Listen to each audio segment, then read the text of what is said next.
let's turn over to Storm Watch 12 meteorologist Josh Colbreth. I had my coat and my coffee on deck this morning as I was stepping out the door because it was pretty cold outside. I was chilly. So you were paying attention to the checklist. I was. That's good. That's good. Well, I hope you all will do the same because you definitely will need that coat. And of course, maybe a warm beverage this morning as we are pretty cold, especially on the east side. We are almost down into the teens in Klamath Falls this morning, upper 20s for the Shasta Valley.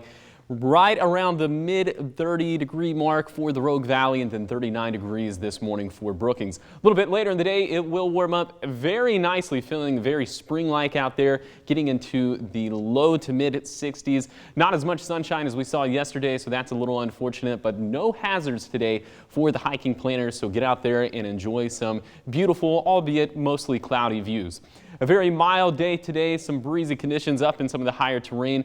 Those winds could gust anywhere between 20 to 25 miles per hour, but a pretty pleasant day, all things considered, especially considering what we have looming for the overnight hours as some of that rain will start to enter the picture overnight. Then it'll become much more widespread as we get into the wee hours of the morning for your Saturday morning. But I think most of us tonight will stay dry except for those areas along the coast. Winds will begin picking up along the coast ahead of all this. So we'll stop this at 1 in the morning, in wee hours of the morning on Saturday morning, and see some of those yellows, some of those oranges. That represents some moderate to heavy rainfall there along the coast, and then it'll spread inland throughout the very early morning hours of Saturday. And this is 8 in the morning, so by the time we're on the air for Newswatch 12 this morning, lots of widespread rain and some higher terrain snow, and then snow levels will actually fall throughout the course of the day. So some of these showers that you see in some of the lower terrain could actually start transitioning into a little bit of snow,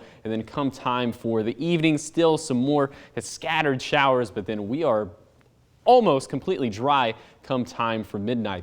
Some of those projected rainfall totals, we could have up to 3/4 of an inch there along the coast.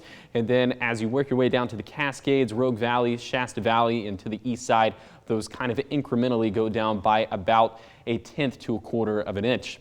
Snow levels, they will really sink throughout the course of the day in a big way, getting all the way down to 4,000 feet come time for the evening, then all the way down to 1,000 feet overnight. So you can see why there is that potential for some valley snowfall, albeit there won't be any accumulating snowfall. At least it doesn't look like within some of our west side valleys. But at Siskiyou County, some of the passes could see maybe a trace to an inch, but the biggest impacts we're going to have will be on Oregon 140 with a couple inches there, and then up in the Cascades, Crater Lake, Diamond Lake could receive 1/2 foot of snowfall. Then over on the west side, Siskiyou Summit could receive a couple inches. Mount Ashland would receive some very beneficial snowfall from all of this, but it looks like some of our other passes, and then of course Medford and Grants Pass probably won't see any substantial accumulations.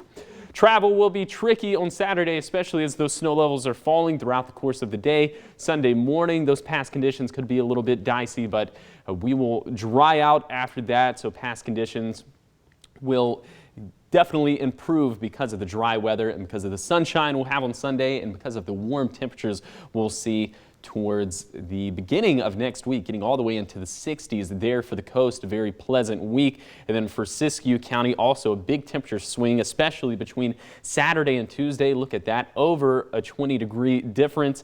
Then for the basin, we're also going to see that big time warm up. But before that, getting some very beneficial rain, and then of course a little bit of snow too for your Saturdays. Those snow levels will fall. It's looking like the mountains, like you saw, Diamond Lake, Crater Lake could receive up to maybe 6 to 8 inches of snow. So that would also be very beneficial.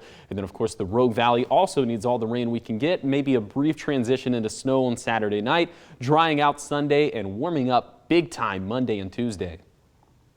So some of us in those higher elevations on Saturday have to be careful when we're driving, right? Yeah, definitely. I wouldn't be surprised if there's some chain requirements on Oregon 140, Oregon 62, Oregon 138, all the usual suspects. So if you plan on going into higher terrain, definitely have those traction tires, have the chains ready to go, but maybe just don't drive in the higher terrain over the weekend. I think that's the best option. All right. Thanks, Josh. Of course.